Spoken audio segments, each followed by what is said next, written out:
Welcome back to the channel, everybody. Welcome back to the channel. Hope everybody's having a great day. It would make my day a lot better if you hit that subscribe button, hit that hype button, hit that like, because it costs you nothing. It costs you nothing at all. Today, we have more evidence of why a lot more women are single. Without further ado, let's jump right to it. Getting divorced, and my soon-to-be ex-husband doesn't want me to have custody of the kids. I'm like in shock. The second I read it, I started breaking down crying. Like, I literally just got the papers 5 minutes ago. This is his proposed parenting plan.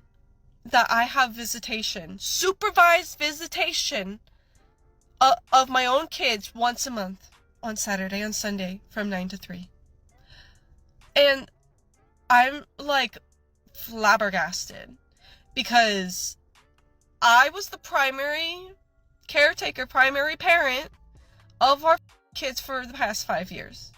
The past 5 years, I have been the primary parent, and now he doesn't want me to have custody at all. Or I don't even know if, like, does visitation count as custody? I literally have no idea. When I filed for divorce, I wanted to do 50-50 parenting plan. And since I have relocated to Florida, I'm staying with a friend, that oh my god, I'm just so annoyed. I did 50-50, right? A month on, month off, because so there's not much transfer. I'm so annoyed, actually. Now I'm just realizing that the reason why he was able to file is because I gave him my address. I let him know where I was living, and that's why he was able to file, and that's why he was talking to me. I'll show you the text messages right now. Here's the text message with me and him. Monday, he texts me, "Are you staying with Rachel, my friend?" And he knows where Rachel is. I said, yes, and I referred to a question. You know when Monday was? The 21st, and he filed on the 22nd. I'm actually so pissed at myself. All I wanted was to have a conversation to see where his head was at, what he was doing. He said that, "Oh, I don't think the kids are ready to see you." And this is why I didn't want him knowing my location. I literally, did not explicitly tell him my location. And then the second I gave him my location, he stopped responding to me at all and went ahead and filed this god-awful parenting plan so that I don't have my kids anymore. Like, what the He literally, right before I left, was getting a job where he was working Monday through Friday. Previously, he had a more flexible schedule. He was going to work Monday through Friday, so I can watch the kids Monday through Friday while he watches them on the weekends. Which, I'm pretty sure that's 70-30, right? In percentages. Like, what the actual Alright. I feel like I'm missing pieces to the story. Everyone's heard the story or the saying that there's always three sides to the story. I'm not going to get into it, but I feel like what she's saying is true, which I highly doubt, because honestly, like, a lot of times ladies will stretch the truth and they'll bend the truth a little bit and they'll do what needs to be done in order to make themselves come out on top. All I'm saying, I'm not saying she's right or wrong, but I am saying we just need his side of the story. And then, why are you leaving the state anyway? How are you going to do 50-50 if you're out of the state? If you're moving to Florida, I don't know where you are right now, but obviously it's not in state. So how are you going to do 50-50 custody? You think you're going to, like, put the kids in another school?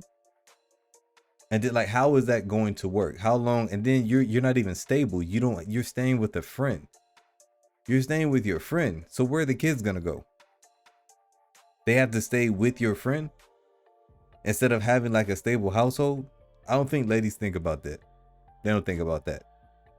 I just came to the realization why I'm single. Let's hear it. Every guy that I'm like, oh yeah, he's attractive. Okay, this is not supposed to be offensive, but I see their wives and they just look like so, like, Plain? You know? Like, not like this. Just like ladies? Feminine? You know, like, I pretend my tattoos are gone. Dude, I look crazy. Yeah. Like, that's why guys don't want to wife me up. The tattoos, the nose rings. And I just come to this realization Not today. See? I thought these men wanted, like, you know, big, strong, tough girls. I don't know why you would think that. No man has ever said that he wants a big, strong, tough girl. He might say, I don't want my girl to act like a baby, but he wants like an adult woman. He wants a lady. He wants you to be the opposite of him. So if you want a big, strong, strapping Vin Diesel type of man, he's going to want the opposite of that. He's going to want a nice, dainty lady. So when he comes home from being a hard, rugged man, he can just lay and look at something pretty. That's what a man wants. It's crazy to me. 2026, women still don't understand this. I don't know. I feel like all of them are like super girly, and all these guys are like, yeah, that's my girl. She's like housewife stuff. And I'm over here like, I own my own business. I'm covered in tattoos. I'm a little spazzy, but that's okay. We embrace it. No, we don't. That's why you're single. But yeah, I don't think any guy's gonna wife me up because they can't take me seriously. And I just realized that. Damn. So this is for the single people. I've been thinking like the last few days, like I can just not imagine ever being with someone ever again. Like, how do you get to that stage of even like meeting someone and then like all of a sudden you're just like hanging around with them every day? Like, how does that even happen? Like, I don't know whether like I'm just going through like this phase or like this stage of like a breakup, even though it was like months ago, but like I just can't envision it. Like, I just don't think I'm ever going to meet anyone. Like, I'm totally fine being on my own forever, but like, is this a thing? Like, do people still meet people, or people just going to be single forever now? Like, I just don't get it. Cool. As a childless woman in my early 40s, I'm constantly thinking about my retirement and what that looks like. And it's always the same, no matter what. And it has been since my 30s, which is to live in a hut. Oh my gosh. A well-framed cabin A in hut. the woods with a community of women. And you know how many times I've heard this same thing of women talking about, I just want to live in a community. I just want to rent a van and do the van life. I just want to travel all around. Y'all say some of the silliest stuff. How are you gonna get money? I'm not saying that it's not possible, but I'm saying, do you have the enough discipline and hard work to do these? Women have all of these ideas of this fantasy lifestyle, but they never have a plan on how they're gonna get it.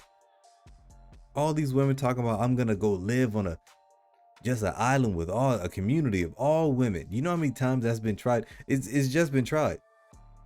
Super Chic Island, look it up. It failed miserably. This plan of we're just gonna get together, it's just gonna be a girls island full of just fun and laughs and games and crying and emotional bonding. That is a facade. That is never going to happen, especially if y'all have to build it. we all just like grow our own food, make our own preserves, read books, fix everything ourselves, have coffee together in the morning, drink wine at night, have a bunch of cats and dogs and chickens and goats. Well, you headed that way. Horses, pigs, whatever.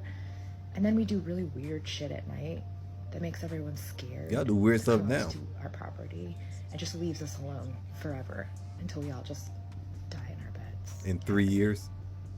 That sounds like a pretty good retirement. I'm honestly really sad right now, if you can tell. That's like the weirdest thing about grief is like, didn't cry for 2 days, was good for 2 days, and now I'm by myself, and it's just like the hurricane, like it's here again, you know? It's, the tsunami is back. Like, it's just so hard, and like I'm frustrated because my whole world got disheveled. And I feel like he has moved on, and he is healed and moved on and doesn't care about me, which I don't want him to come back into my life. When women say that he's gone on and he's healed, he was probably never broken. You were the broken one.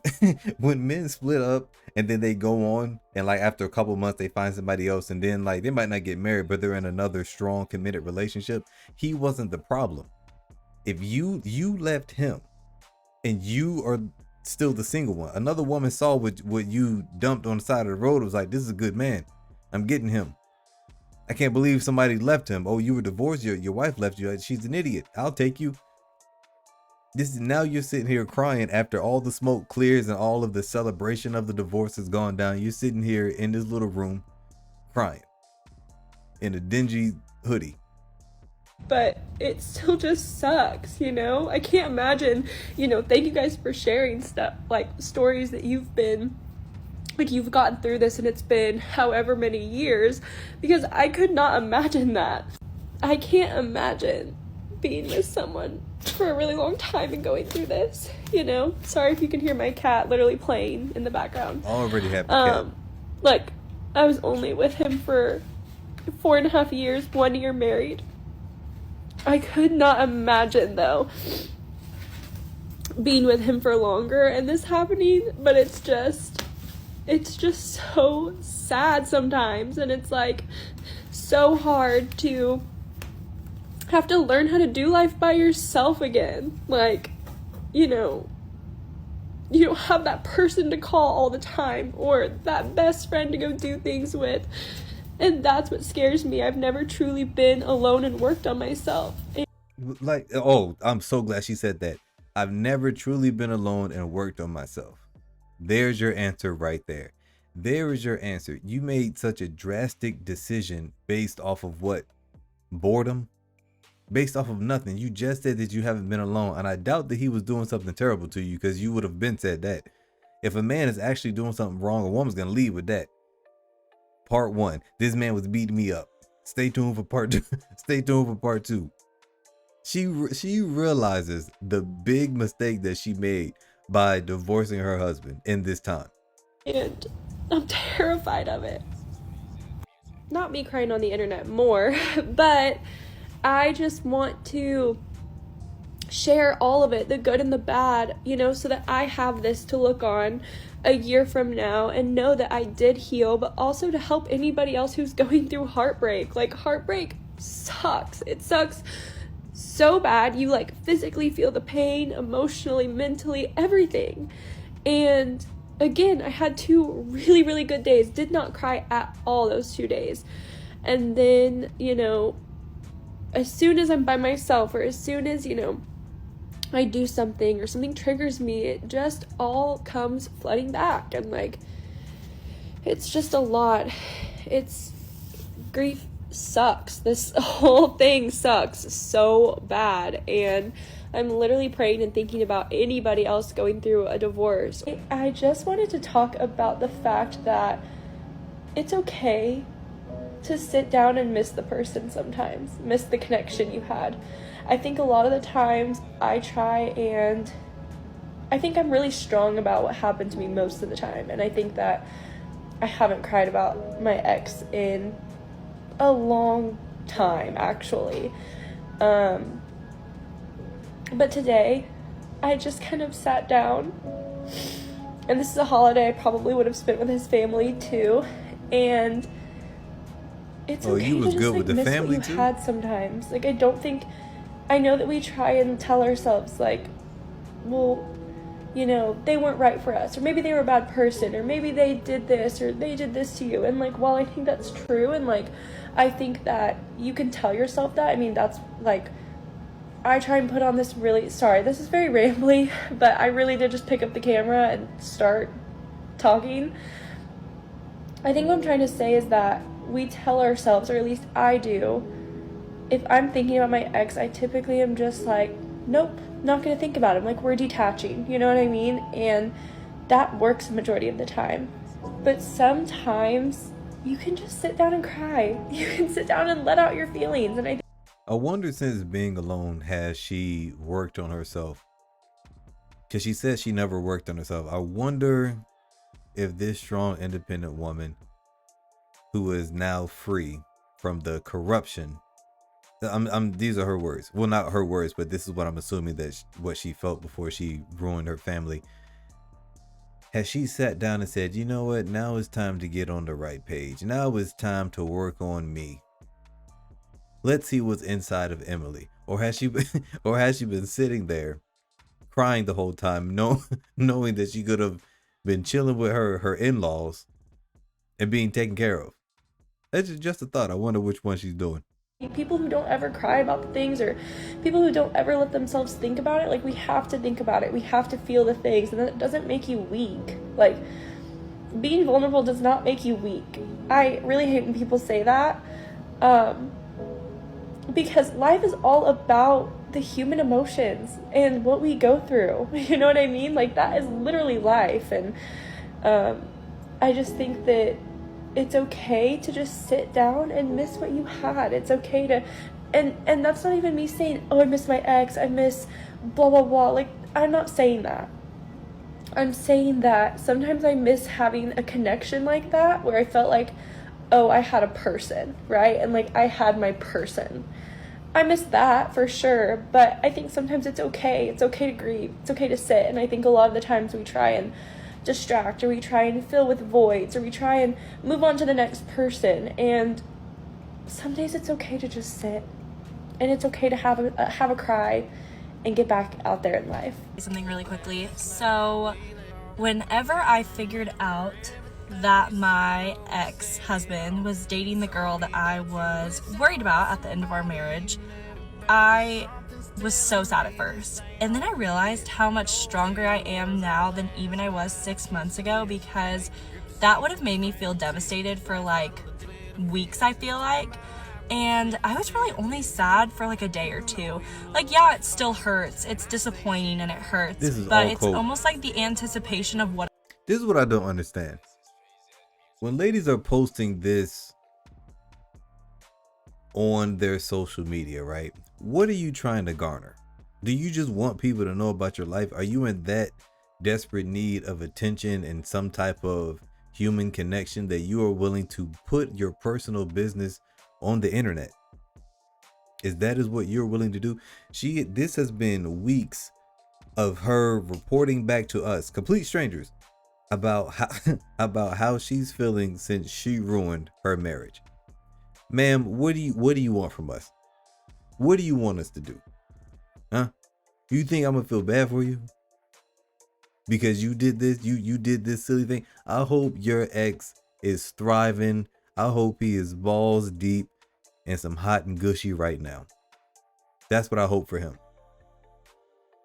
I thought was going to be my worst nightmare, now that it like came true, I'm just kind of like, oh, okay. Like, that says way more about him than it does me and our relationship. You know what I mean? So that's what's back on him now. Yeah, I just kind of wanted to share that and share where my headspace is at and everything. Guys, that's it for today's video. Comment down below, what do you think about these ladies? Comment down below, what do you think about these ladies, okay? Well, I want you to comment after you hit that subscribe, after you hit that like, after you hit that hype button. After you hit that hype button, here's a bomb for you. If you want another good video, click this one on your left. If you want a great one, click this on your right, and I will see you on another video.